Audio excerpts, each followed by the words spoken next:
Hello, hello, everybody. Welcome back to another episode of Fluently Forward. Today, we are doing the Sydney Sweeney American Eagle ad campaign episode. I am ready to give my Fluently Forward take. This episode is coming a little bit late because I had to work in so many different research pieces and deep dives into this.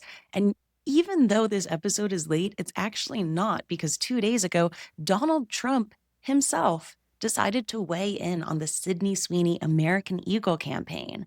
And then he randomly at the end of it starts like ranting about like Taylor Swift. She got brought into it. Okay, that's my thing. Starting off a rant in one way and then at the end working in a sentence about how maybe her and Carly Kloss kissed at the 1975 concert. And let's circle back on that. And why aren't they friends? Taking a page out of my book, but whatever. I guess he's the president. He gets to do that now. We will be talking about her ad. We will be talking about eugenics. We will be talking about the Great Replacement conspiracy theory. Stay with me here, everybody. I think that they're all connected. And of course, at the end, I will make a passionate case for why I think that Sydney Sweeney should be having Elon Musk's babies. And I'm only half joking. The more that I think about it, the more I'm like, oh, Shannon, that started off as a joke. I think it has legs. Could we see them dating by the end of 2025? Will the world exist by the end of 2025? If Katy Perry and Justin Trudeau are dating, and then by the transitive property, Trump is tweeting about who's hotter, Sydney Sweeney or Taylor Swift, and then could she be having his babies? I see it happening. I don't know. So, anyway, without further ado, let's get into it with the top. Sydney Sweeney and her ad with American Eagle, but actually, her multiple ads. I think she did about 5 with American Eagle. And the first time I saw the ad, it was on Reddit and it was being posted not as an advertisement. They were not targeting me. I'm going to talk a little bit later about the demographic that American Eagle has been targeting with this campaign. But I saw it on some sort of like pop culture Reddit, and it was of Sydney Sweeney, and she's got, the cans, the goods in a denim top, going nip on denim, by the way. And they say models have it easy. So anyway, she's going nip on denim, and the camera pans down from her face to the moneymakers. And then she goes, hey, my eyes are up here, in this like classic benzo half asleep voice that she always has going on. And the overview is Sydney Sweeney has great genes. And I was like, okay, Sabrina Carpenter is on her knees. We're seeing nip on denim. I guess this is just that type of ad that's going on. But no, she did about 4 more ads with them. And this ad, when I saw it, my jaw dropped. We have a few ads of her walking around. She's working on a car, all American girl in American Eagle jeans. And by the way, the jeans, I'm going to talk about them later. I've never seen worse jeans in my life. They fit her horribly. They look horrible. They're not even buttoned up in all of the ads. It's just like really bizarre. But then we get to this advertisement. It's Sydney Sweeney, and she's semi pulling her jeans on. Looks like there's no underwear. And you hear a little bit of a zip, of course. I don't think that the boom mic picked the zip up. I just want to real quick mention the zip. Zip, that was added in post production just to make it seem, we got to get that sexual edge of the jeans being zipped. And she says in the benzo voice, genes are passed down from parent to offspring, often determining traits like hair color, personality, and even eye color. And then the camera pans up because this whole time it's been moving up her body. By the way, was on the jeans, the denim jeans, for about 2 seconds. And then it ends on her face with her blue eyes. And she goes, my jeans are blue. And then the classic voiceover, Sydney Sweeney has great genes. Now, before we get into that specific advertisement, there was another one that people aren't talking about online, but it just kind of stuck out to me. In one of these many ads, she's walking around in these jeans that you could swim in. They fit her so poorly. And she's saying, I'm not going to tell you to buy American Eagle jeans. I would never tell you to do that. But if you want to, that's fine. But I'm not going to tell you to do that. And I just also thought that that was interesting because this also gives off this male persona vibe of, here's a hot chick. She's not going to tell you what to do. Be a man, do your own thing. I'm not going to tell you to buy jeans. Spit in my face. Do whatever you want to me. I'm not going to tell you how to live your life. Go watch the game. It was just that type of vibe. And I'm not trying to extrapolate and say that, she wants somebody to spit in her face, although I did just say that. It just all comes down to the brand of who is Sydney Sweeney. She's got great tits, good genes. She's never going to tell you what to do. She likes working on a car, and she likes you looking at her. So anyway, back to the genes being passed down from offspring to offspring. It has a lot of people online divided about whether or not this ad is sinister. Some people on the right mostly are saying it's just Sydney Sweeney having a good body, okay? It's a play on words. And then other people on the left are going, it's eugenics, it's Nazi propaganda, it's sinister. What is interesting is that about, I don't know, maybe like 5 days ago, I was Googling this ad because I needed to grab the exact quote to put into the episode. And I type into Google, Sydney Sweeney, American Eagle, jeans ad. And I spell it with a G. And everything that came up on YouTube, on not TikTok, on Google, which is also, obviously they own YouTube, but it was all of the other advertisements, even though this one is the most controversial. I could not find that one on YouTube. So I was like, oh, very interesting. So I could see a case where people online are saying, her ad is all about Nazi propaganda and eugenics, and you're curious, so you look it up online, and boom, what do they hit you with? The ad where it's just her tits and the voiceover of Sydney Sweeney has good genes. So then I could imagine being somebody online and going, oh yeah, I don't know, it's just about her tits. Well, yeah, because they're purposely now hiding the ad where she goes, genes are passed down from parent to offspring, etc. So anyway, the ad is Sydney talking about her jeans with a G to sell jeans with a J. And this is why I think it's important that she is wearing the shittiest jeans that I've ever seen on anyone. In most of the ads, you don't even see the jeans, you only see her tits, okay? They're not fitted, they're not even buttoned, they're dragging around on the floor. What is American Eagle selling? It's obviously not their jeans. They're not painting them in a good light. In half of the ads, they're not even showing the product that they're selling. And I think for most people, it's important to understand that commercials, they're always selling you at least two things. Carl's Jr. Are they selling you a burger? Yes. They're also selling you sex. They're selling you tits. They're selling you women. If you've ever seen a perfume commercial, this one always blows my mind. The legitimate only way you can buy perfume is to sniff it. So that's why when you open up magazines, there's a little sample of the perfume. You can sniff it, see if you want it. Why then do they have celebrities always in perfume commercials? And they don't even show the perfume. It's just like Natalie Portman in the ocean or like Jennifer Lawrence like running through a field and they're like, buy this perfume. Why would you make that a visual ad for something that you are only sniffing?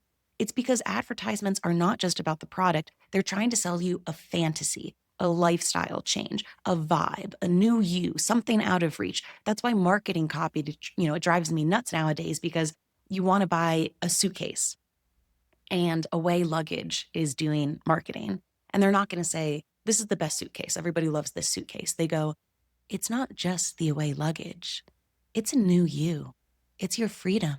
It's your destiny. It's your passport. It's unlocking new experiences. They always try to make it something so much more grander than what it is. So that way, you're not buying a product. You're buying in to an ideal. They're selling you a fantasy, a lifestyle change, a motto, a vibe. That's what commercials are. And that's why we have vibes of different companies. That's why we think Victoria's Secret, it's sexy. Gap is comfortable. Both of them sell bras and panties, but why Victoria's Secret, sexy. Gap, comfortable, reasonable, affordable. Aritzia, it's for cool girls. Hot Topic, that's for goths. They both sell clothes. It's the vibe, it's the branding, it's buying into something, right? So anyway, some people online are saying, oh my God, these woke liberals, they're going nuts. They're saying that this ad is racist. It's Nazi propaganda. But the ad is talking about Sydney Sweeney's jeans. And yeah, it's her jeans with a G, but it's a play on words because they're selling jeans with a J. And they just mean her jeans because she has a good body. She's got a nice rack. They're talking about how she's hot. That's what everyone's saying. Megyn Kelly is, basically everyone's getting really, all these conservative talking heads are getting really horny, okay? And they're like, it's just the fact that she has the most amazing tits on the planet and thank God for them. Anyway, to that I say, if you want to talk about Sydney Sweeney's good genes and how she has a good body, Why not zoom in on her ass? Why not have her walking away? Why not have her legs strutting and it goes up and down on the lower half of her body where you wear jeans, okay? These are body parts that can show off your hot body and also show the product that you're trying to sell. But they don't do that. They keep ending the commercials on her face, on her blue eyes. My jeans are blue. And you're not looking at her denim butt walking away. You're looking at her blue eyes on her face. If American Eagle wanted to say Sydney Sweeney has good jeans and we're trying to sell the denim jeans, zoom in on her ass. And by the way, they would have no problem doing that because half of these advertisements were quite literally just zooming in on her tits. But what do? They focus on her blue eyes. They focus on her face. That's what all the commercials end in for the most part, right? Now, something that I think a lot of people can't understand is that dog whistles and reading in between the lines is a thing because people can't be controversial out loud. So when people or companies want to support eugenics or they want to support Nazi ideals, they never come right out and say it. Even in the fucking Holocaust, they were using like coded language to say a lot of these things. So obviously there would be an uproar if American Eagle says people with blonde hair and blue eyes are superior. They can't say that. But they could say, Sydney Sweeney has good genes. My genes are blue. Look at my blue eyes. And they do this on purpose in the hopes that some people are going to notice it and other people will say it's not that deep. And there's a good breadth of plausible deniability and you can get away with it. I think that if the ad was really about Sydney Sweeney having good genes and a great body, first of all, it wouldn't be so somber. Maybe you would have will.i.am's I Got It From My Mama playing in the background, and she would be strutting around in her jeans. Maybe her hands would be moving up her legs and her butt, and she would be turning around. There's an episode in 30 Rock. I'm always going to bring up Taylor Swift and 30 Rock in every episode on here. And Liz Lemon buys these jeans from Brooklyn Without Limits, and they end up making her butt look amazing. What do? They focus on her walking, shots of her butt, shots of her spinning around, twirling, her hands on her hips. That's what you do when you want to show off jeans and be like, and look how good her body looks, and. Or, by the way, another idea that I had is that apparently this ad was for a back to school campaign. So why not have a teacher teaching a class about in science how genes are passed down from blah, blah, blah. And you have a bunch of cool, hot kids in the back who are passing the genes back and forth and swapping genes with each other, trading them like contraband. Maybe they're hiding notes and passing them in the genes. Genes are being passed down from all these different kids. You're in, I don't know, back to school. It gets people thinking about buying jeans for school. I don't know. All I'm saying is that there's fun ways to use the wordplay of jeans and jeans that wouldn't seem so sketchy. I just came up with 4, and I'm just a girl sitting here in my office, and this ad had $200 million put behind it. So obviously other ideas could have been kicked around to get this same message across that Sydney Sweeney is hot and you should buy our denim in a way that wouldn't be freaky. Also, even the language of it too, like people who work, like I worked in marketing before I did the podcast full time. People who have worked in like marketing, advertising, copy, even the copy of this, they're passed down often determining traits. Often. That's not how genetics work. And then she also says that personality is passed down from your genes. No, it's not. We're going to talk about that later. So anyway, the commercial was nuts, or should I say tits, and I saw it on Reddit. I saw it on TikTok. I was not advertised this ad. And I know you might be thinking, Shannon, be a little bit self-aware, get a grip. You're a 32-year-old woman. You're not going to get the American Eagle back to school campaign. You're not in that demographic. You know what's really weird then? I've been hanging out with my guy friends for the past 2 weeks, chatting with them. I've brought this up. They have all seen the Sydney Sweeney ad on their phones. It's being advertised on Instagram. It's being advertised like any place where you can insert digital advertising. My friends, my guy friends who are in their 30s are getting the advertisement that's selling women's jeans for back to school. Why are they showing that to guys in their 30s who aren't going back to school and who wouldn't be buying women's jeans? Maybe it's because the ad isn't selling jeans. It's selling something else. Yes, it's selling sex. It's selling Sydney Sweeney's boobs. It's also selling an ideal, a lifestyle, a message. Now, something else that I also want to bring up for a lot of people who are on this train of saying, like, it's not that deep, it's not that deep, it's just American Eagle, calm down.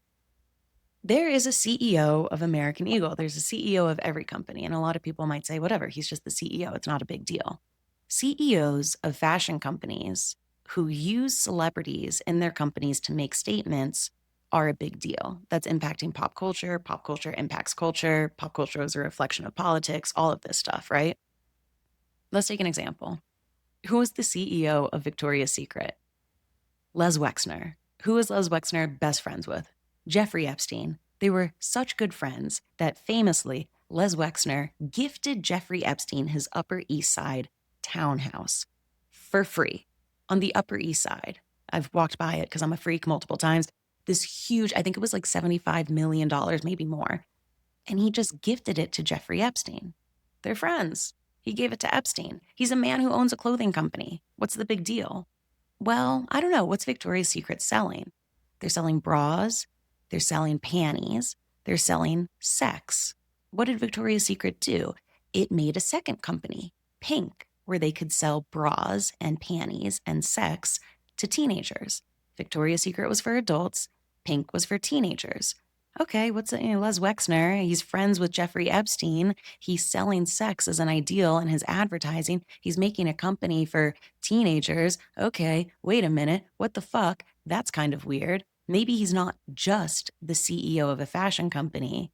Maybe there's something weird going on, right? He was probably doing weird shit. He was best friends with Jeffrey Epstein. Now we take a look at the CEO of American Eagle. He's always donated to Republicans, right? So back in 2020, he gave $100,000 to the Trump Victory Fund. From 2012 to 2012 to 2020, he was donating to all of these different GOP party members, anywhere from $2,000 to $25,000 each cycle. He also gives a lot of money to pro-Israel policy advocacy. He gives hundreds of thousands of dollars from his family foundation to pro-Israel lobbying organizations. And he donates directly to Donald Trump funds. And, okay, that's interesting. What do we have happening a couple days ago? Donald Trump goes on Truth Social and tweets about American Eagle, and the stock goes up. Now, keep in mind, you'll have heard about this if you were over on Patreon, what we were talking about there, everything to do with the Stephen Colbert, his late night show, getting canceled when he brought up the concept of Trump taking bribes with the Paramount deal. I'm not going to get into all of that for this episode, but we are living in a world, right, where there was reference to Trump taking bribes. Stephen Colbert's show was canceled. This was right after Stephen Colbert said that. His show gets canceled. This guy, CEO of American Eagle, has a past always donating to Donald Trump. Donald Trump is now tweeting about American Eagle. And that's normal for presidents to do, right? Like all of those stores that you see at the mall, I feel like presidents talk often about which of those stores that they like and they don't like. They talk about Aeropostale. They talk about Abercrombie and Fitch. They talk about Zara. They talk about Nordstrom. Oh, wait. No, they fucking don't. They never have. But this is the world that we live in, where Donald Trump is talking about the American Eagle ad. And of course, it's impacting their stock. So here's what Donald Trump had to say on Truth Social 2 days ago. Sydney Sweeney, a registered Republican, news that came out recently, has the hottest ad out there. It's for American Eagle, and the jeans are flying off the shelves. Go get 'em, Sydney. On the other side of the ledger, Jaguar did a stupid and seriously woke advertisement that is a total disaster. The CEO just resigned in disgrace, and the company is in absolute turmoil. Who wants to buy a Jaguar after looking at that disgraceful ad? Shouldn't they have learned a lesson from Bud Light, which went woke and essentially destroyed in a short campaign the company? The market cap destruction has been unprecedented, with billions of dollars so foolishly lost. Or look at woke singer Taylor Swift. Ever since I alerted the world as to what she was saying on Truth that I can't stand her, parentheses, hate, she was booed out of the Super Bowl and became no longer hot. The tide has seriously turned. Being woke is for losers. Being Republican is what you want to be. Thank you for your attention to this matter. Like, By the way, you won't be able to see this on YouTube because I cut out moments where I'm not talking because sometimes I'm quiet so I can like wet my whistle. But I did just sometimes when I get stressed, I like pluck out my eyelashes and eyebrows and like I just plucked out 3 eyebrows. I didn't even mean to do it. Anyway, that's what's happening. That's the world that we live in. And this was just sent. I don't even know what part of this to look at first because all of it is obviously like these deranged rantings of like a madman.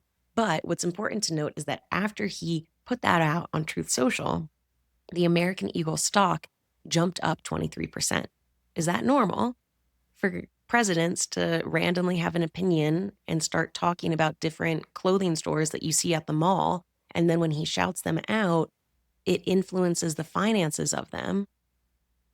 And I wonder why he would say something good about American Eagle. Sure, maybe it's because Sydney's in it and she's a Republican.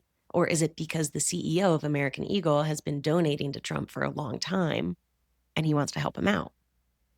Now, it's not just Trump who is talking about American Eagle and Sydney Sweeney's knockers. It is a bunch of high-profile Republicans. So we have the Vice President, J.D. Vance. He went on the Ruthless podcast over the weekend and said, quote, "My political advice to the Democrats is continue to tell everyone who thinks Sydney Sweeney is attractive is a Nazi." If you ever wanted to know what a straw man argument is, by the way, that's what it is, right? This is the same type of logic or rhetoric as when like, you hear of that trope where the girl says to her guy, like, "Hey, I actually like, I'm not comfortable with you liking pictures of girls on Instagram. Like, it makes me feel uncomfortable when you like all of these like OnlyFans girls photos on Instagram." And the boyfriend goes, "Oh my, I guess I'll just never look at another woman again. I guess I'll just delete my Instagram entirely." And it's like, no, not what I said. Not what I said. You're building up my argument to be this big, insane thing that is not what I said. And then you're attacking the big, insane argument, which once again is not what I said. And that's basically a straw man argument. Senator Ted Cruz wrote on X, quote, "Wow, now the crazy left has come out against beautiful women. I'm sure that will pull well." Once again, not what people are mad about, straw man argument. The White House Communications Director, Stephen Chung, slammed the backlash on X, calling it, quote, "cancel culture run amok, warped, moronic, and dense liberal thinking." So yes, some people out there voted for Trump. You thought you were going to get maybe cheaper eggs or something. You got a bunch of old men talking about Sydney Sweeney's tits, and I'm going to buy a gun. And this is the world we live in. This is just the world we live in now, which is wild. And I think one of the things that I really dislike, and it's really fascinating to watch, like they're really good at it over there on the right, everyone in politics is so good at getting everybody to hate each other, right? They don't want us to be similar. They don't want us to be on the same side. They want us to be fighting and nitpicking and having all these straw man argument and fallacies about each other. So then that way we're just mad at each other and they get to do whatever they want. And the stock of American Eagle goes up because I donated to your campaign. You're going to help me out. They all make money. We're out here with expensive eggs.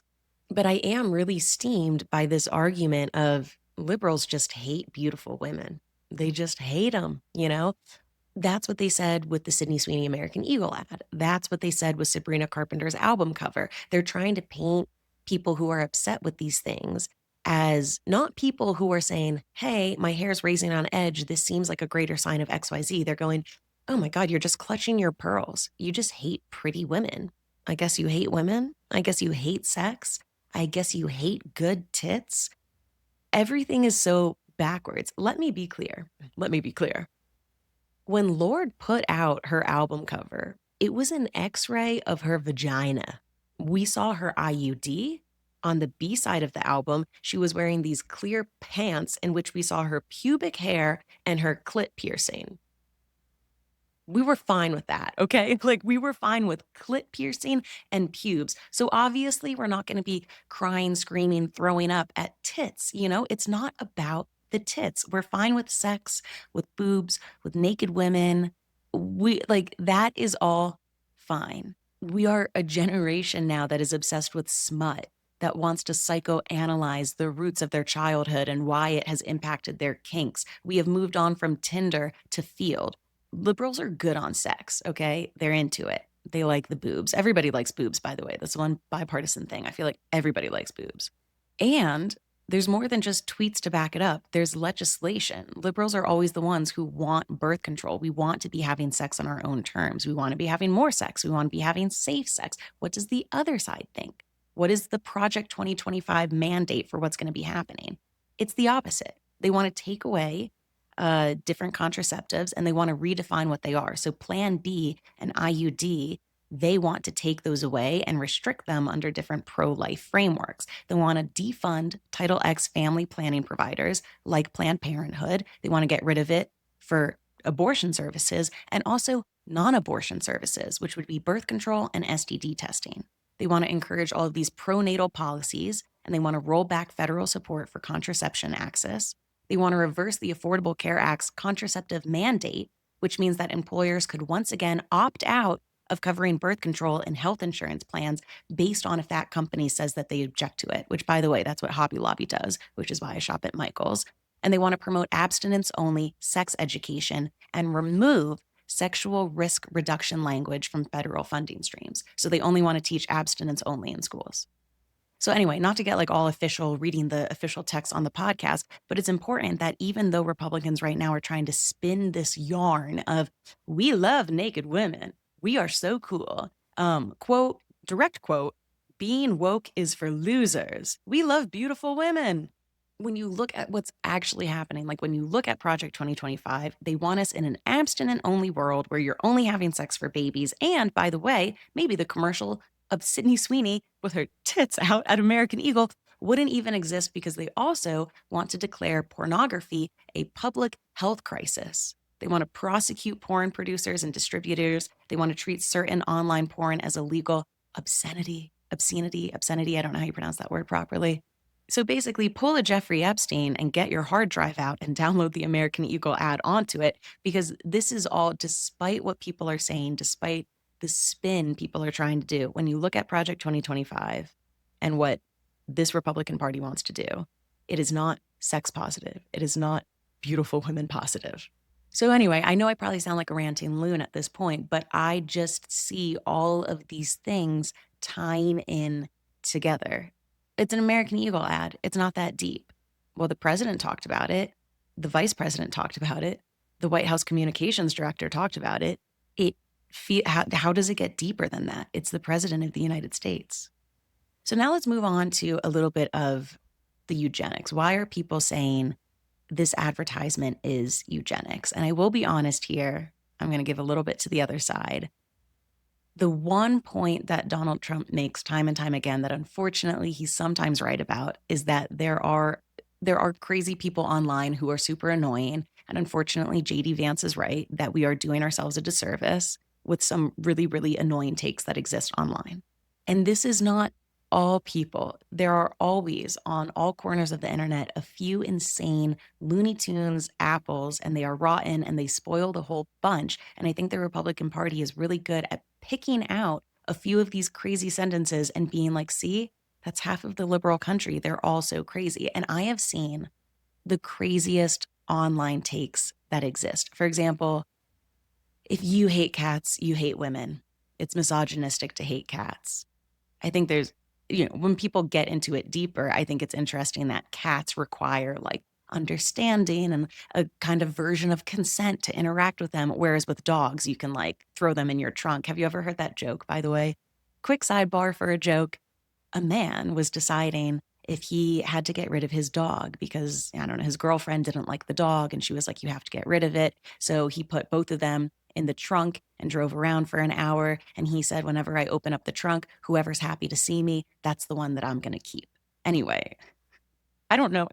I didn't tell the joke well, but that's basically just to say you can do whatever to dogs. And they're like, oh my God, I love you. But I have seen insane takes online and they come from like chronically online people on the left. The craziest one that I heard, I will never forget this. They said that if you like the rain, that is ableist because you are not taking into account people who are currently experiencing unhouselessness and you liking the rain, which they don't like because they are currently temporarily unhoused.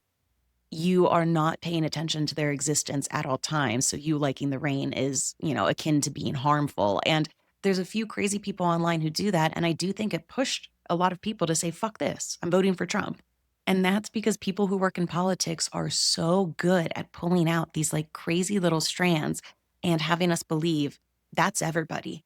Everybody's saying that. And do you know which social media platform is the best for highlighting that and rage baiting people? Twitter, now X. It's rage bait central, right? That's just like what they do. So, anyway, to bring this all back to eugenics, I never really dove deep into eugenics because I have to admit, it was always a word that I saw previously on like super chronically online takes or those annoying sentences where something happens and people in the comments are like, well, yeah, eugenics. Or like, it's obviously because of capitalism. And it's just one sentence with those kind of trigger words in it. And it almost seems like to me when I read it, like it's this moralistic, like mic drop of a sentence where someone doesn't want to educate others or explain what this means or get their point across. It's just like a vague sentence that wants to like deem something bad without filling you in on why it's bad, but letting you know that like because you don't get it, you're also probably bad too. So anyway, that's the one point I'm going to make in this episode where I'm like, there are certain words that people overuse, and I don't know if they're being overused or I don't know if people are highlighting them to rage bait all of us and make it seem like they're overused. And eugenics was one of those words. Capitalism is one of those words. It's getting thrown around a lot and it's making people think that the word itself is annoying without looking into what it is. And I fell victim to that, right? So we are going to dive into it. What is eugenics? All right, here's more than just a sentence on it. Eugenics is basically the idea of trying to improve the human population by encouraging certain people to have kids and then discouraging or stopping other people from having kids. And how do you improve the human population? This is usually based on traits like intelligence, health, or race. And it was a big thing in the early 1900s, and it led to a lot of unethical and harmful practices.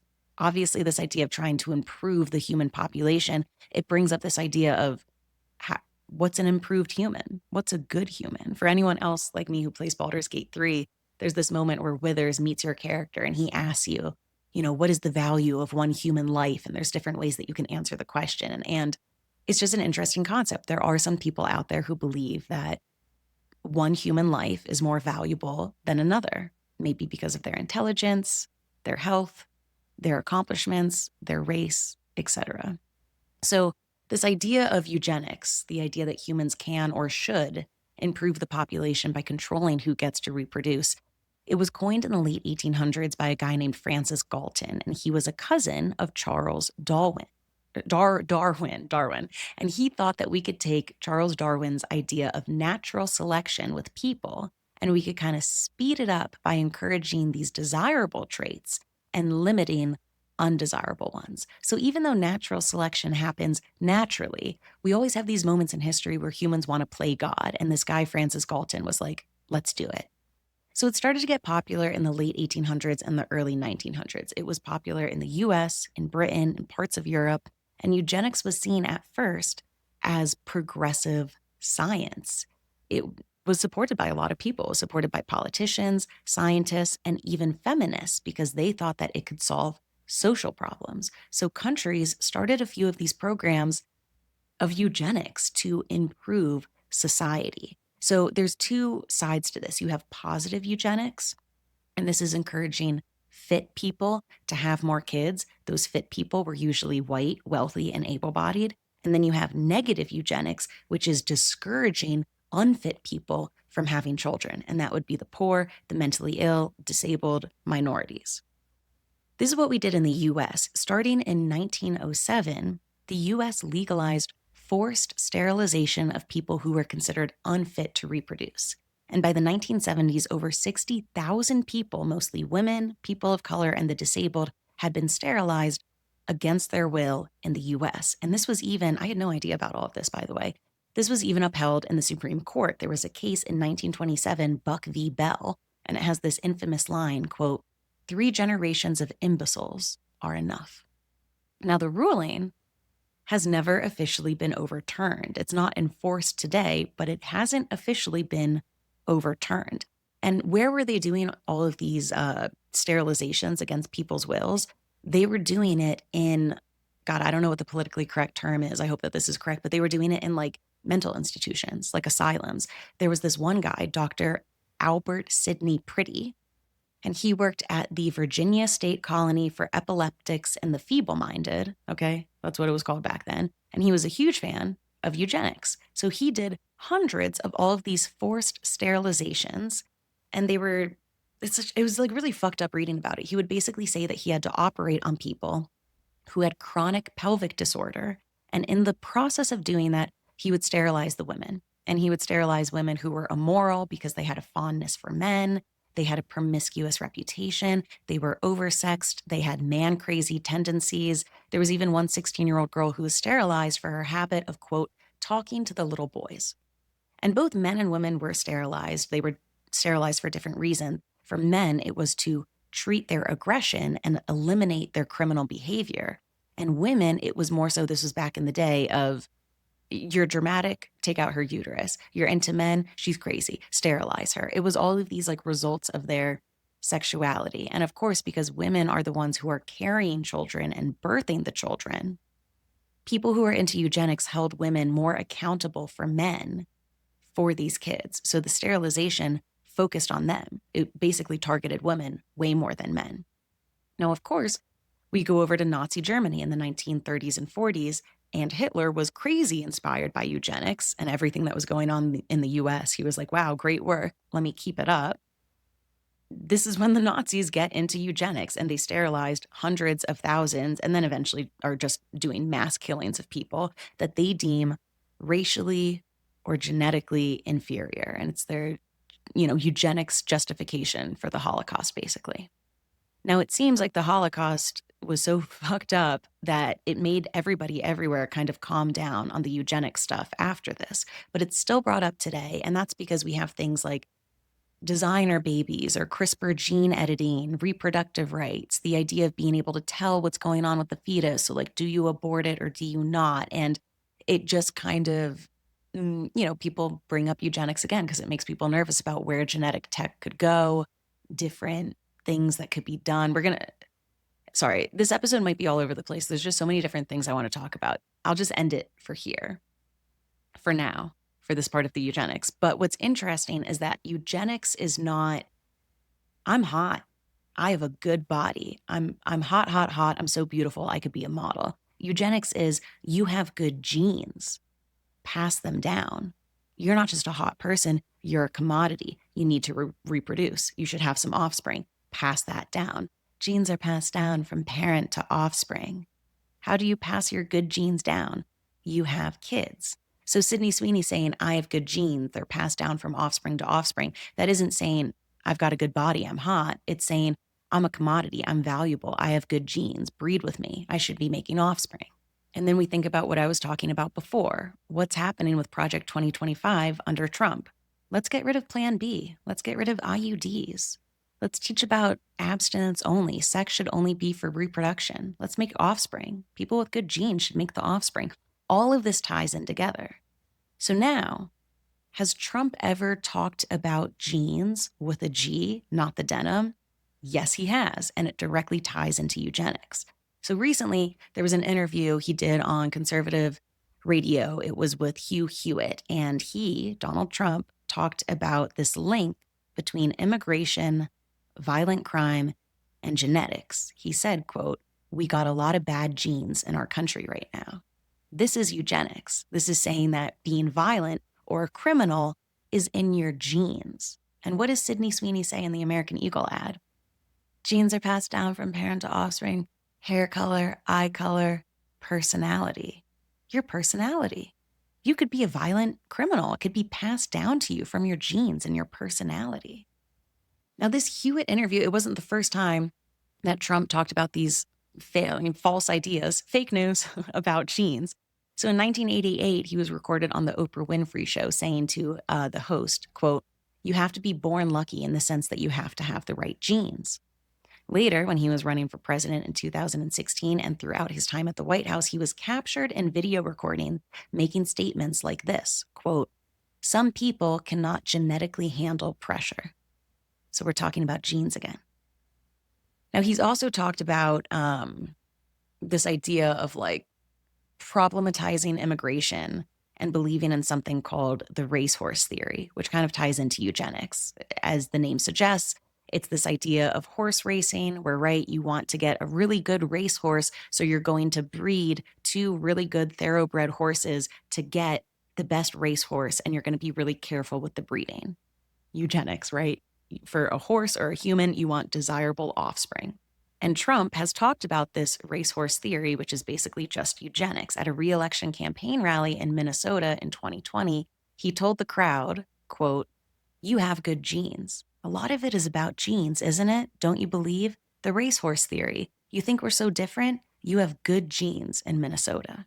So this is spooky stuff, right? For years now, Trump is talking about genes. It's all under the eugenics umbrella. Sydney Sweeney, she's talking about her genes. Donald Trump is going on True Social and saying, "Loved that ad, great ad." Now, for people who still believe that it's about genes with a J and it's about denim, consider this. A few days after the American Eagle ad, Dunkin' fucking Donuts, the donut and coffee company, they released their summer spot, and it's for refresher drinks. And the guy from the TV show, The Summer I Turned Pretty, he's on the ad, and he's talking about his genetics. So he's by a swimming pool, he's holding up Dunkin' Donuts like coffee, some sort of new beverage they have, and he's referencing his tan, and he's going, "Look, I didn't ask to be the king of summer. It just kind of happened. This tan, genetics. I just got my color analysis back. Guess what? Golden summer." So if American Eagle was talking about Sydney's great body and jeans as a play on word for denim pants, then why in the fuck is Dunkin' Donuts coffee talking about genetics? Is sugary coffee going to get you a good body? No. Do they have denim pants in their stores so it's a play on words? No. They're just talking about genetics. So now we have multiple different companies advertising this notion of genetics and having good genes and that good genes are a thing. We have Trump signing off on it. We have a history of him talking about good genes. And we also have him tying in the eugenics notion that there's good genes and then there's bad genes, and the bad genes are being a violent criminal. And this is happening all at the same time as we're having ICE raids, we're having detainment centers. It's just one of those things where people say, like, it's not that deep. And I have this fucked up in some way brain that hones in on pattern recognition. I'm like a dog with a bone, you know? And I'm just like, Sydney Sweeney ending the ad on her face with her blue eyes. "My genes are blue. Sydney Sweeney has good genes. Donald Trump loves this.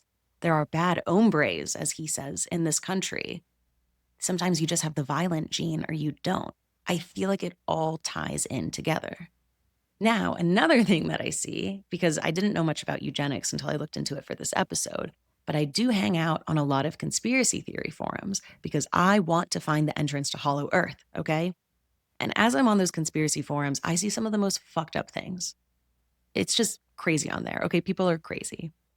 Something that people are into and something that's starting to gain steam, and I think we're going to see a lot more of it this year and next, is something called the Great Replacement conspiracy theory that people talk about. I'm going to read a little section from an article here. It says, quote, "In mid-September 2021, the U.S. media turned its attention to an increasing number of Haitian migrants who were seeking protection at the border in Del Rio, Texas. While most of the arriving migrants were either turned back into Mexico or deported to destitute conditions in Haiti, some Haitian families were allowed to stay in the U.S. and pursue asylum claims in immigration court." Now, in September 2021, cable TV host Tucker Carlson, back when he was working at Fox, provided his own theory as to what was happening at the border. In a segment titled, "Nothing About What's Happening is an Accident," Tucker Carlson said that the current U.S. border policy is designed to, quote, "change the racial mix of the country." In political terms, this policy is called the Great Replacement, the replacement of legacy Americans with more obedient people from faraway countries. End of quote from Tucker Carlson. He concluded that President Biden's policies with regard to the Haitian migrants have put the U.S. on a suicidal path. There's a lot to unpack here. Tucker Carlson was big on Fox talking about this great replacement, this fear-mongering of a conspiracy theory that we're trying to have non-white people come into the country via immigration and they're going to replace the white people. It's racist, okay? They're going to replace the white people in the U.S. One of the things that just steams me so much, and this is a little bit of an aside before we dive into it, it's that people like Tucker Carlson and a lot of people on the right claim to be these huge history buffs. They're like, "Oh my god, I love history. I'm super into it. I read all of these books about that." And yet they engage in revisionist, incorrect history all the time. So one of the things that Tucker said in this quote, right? This US border policy, it's going to do this. It's the great replacement, the replacement of legacy Americans, Native Americans. Are you fucking kidding me? The ones that we like fucked over by coming over here and continue to fuck over to this day. Legacy Americans, immigrants coming in is it's just so insane, right? So they're trying to spin this narrative that it's always been white people in the US. We are legacy Americans. No, we're not. Immigrants coming in is going to, quote, change the racial mix of the country. That's another thing he said. Changing the racial mix of the country, that's our roots in America. Give me your tired, your poor, your huddled masses yearning to breathe free. It's the plaque at the bottom of the Statue of Liberty. It's supposed to be what we stand for. The term the melting pot, coined in 1908, it's a metaphor for cultural assimilation. You get that from racially mixing. And in the United States, our number one thing from the beginning of time, not the beginning of time, but ever since we came over and fucked the Native Americans, basically, it's been, oh, we're a different country. Our advantageous selling point is that we are a melting pot, especially when you go to other places and, China, mostly Chinese people, Tanzania, mostly Tanzanian people, Iceland, mostly Icelandic, right? I think that's the name for it. But America's huge selling point for years has always been our mixing, our blending, our learning. We're a melting pot. And Tucker Carlson is now trying to scare people, saying, oh my God, they're trying to get rid of legacy Americans and they're trying to fuck with the racial mixing in this country. It's so hateful, and it's also just so historically incorrect. And it's coming from all of these people. I love history. So anyway, so now we have people talking about this great replacement conspiracy theory, and it's mostly spread by white supremacists and white nationalists. And they are fear-mongering about this. And you know that it's a far-right conspiracy theory because we even have past conservatives or people who are center-right speaking out about it. One of them, the former fucking president, George W. Bush, he said in an October 2017 speech, quote, our identity as a nation, unlike other nations, is not determined by geography or ethnicity, by blood or soil. This means that people of every race, religion, and ethnicity can be fully and equally American. It means that bigotry or white supremacy in any form is blasphemy against the American creed. We also have Linda Chavez. She was a former Reagan administration official. And here's what she said about the Great Replacement theory. She said it's, quote, sickening, racist, xenophobic, and paranoid. And you know that it's racist because Tucker Carlson and all of these people, the Great Replacement, oh my God, we're so worried about it. We're worried about immigration. You're only worried about non-white immigration because nobody's mad that Melania Trump or Elon Musk are immigrants. They're not trying to kick the Russians out.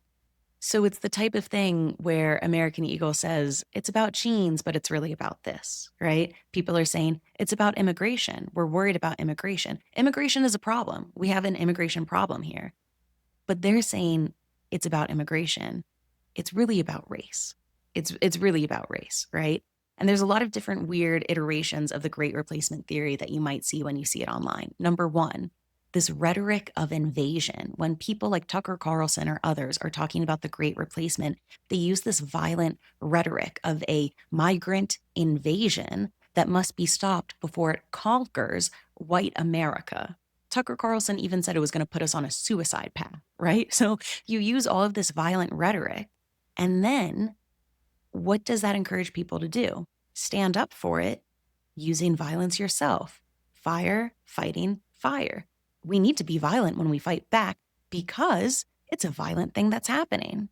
And guess what? There have been violent consequences because of all of this. So on August 2017, this is when a bunch of people, I would call them bad hombres, but whatever, they gathered at the Unite the Right rally in Charlottesville, Virginia. It was this 2-day event. We had different KKK members coming. It was very violent. It led to the death of a counter-protester. And they kicked off the rally by referencing the Great Replacement theory by chanting, quote, you will not replace us. And then also chanting,